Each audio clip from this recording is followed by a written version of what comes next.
Bismillahirrohmanirrohim. Alhamdulillah vassalatu vassalamu ala rasulillah. Amal va iymon bayoni. وما أفعال خير في حساب من الإيمان مفروض الوصال.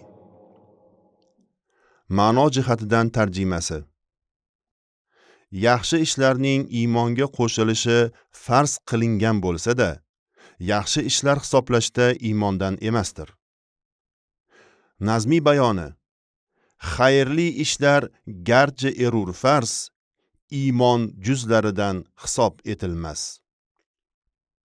Barcha yaxshi ishlaru toat ibodatlar bajarish farzligiga ko'ra iymonga bog'liqligi bo'lsa-da, iymonning juzlaridan hisoblanmaydi.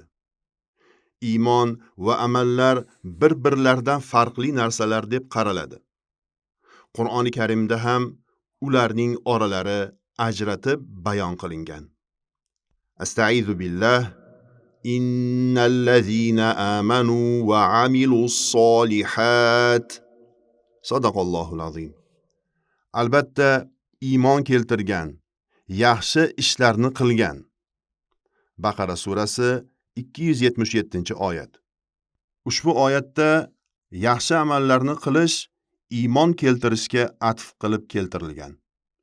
Ma'tuf esa ma'tufun alayhdan boshqaligi hech kimga sir emas. Yaxshi amallarni qilish iymondan hisoblanmasligiga eng yorqin dalillardan yana biri, xayrli ishlarning savob keltiradigan amal bo'lishi uchun iymon shart qilinganidir. Astaizu billah. وَمَنْ يَعْمَلْ مِنَ الصَّالِحَاتِ وَهُوَ مُؤْمِنٌ فَلَا يَخَافُ ظُلْمًا وَلَا هَضْمًا. Sadaqallohul azim.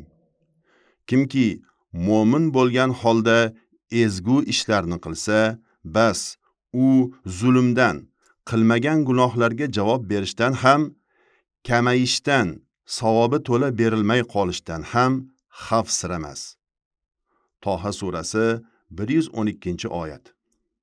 Ushbu oyatda yaxshi amallarni mo'min holatda qilish shart qilingan. Shart bilan shart qilingan narsalarning boshqa ekani hech kimga sir emas. Aslida ushbu masala iymon haqiqati nima degan savoliga berilgan javoblardan kelib chiqqan. Shuning uchun dastlab iymonning haqiqati to'g'risidagi ta'riflar bilan tanishib chiqilsa, nima uchun bunday bahs qilinganini tushunish oson bo'ladi. Va sallallohu ta'ala ala xayri xalqihi Muhammad va ala alihi va ashabihi ajmain.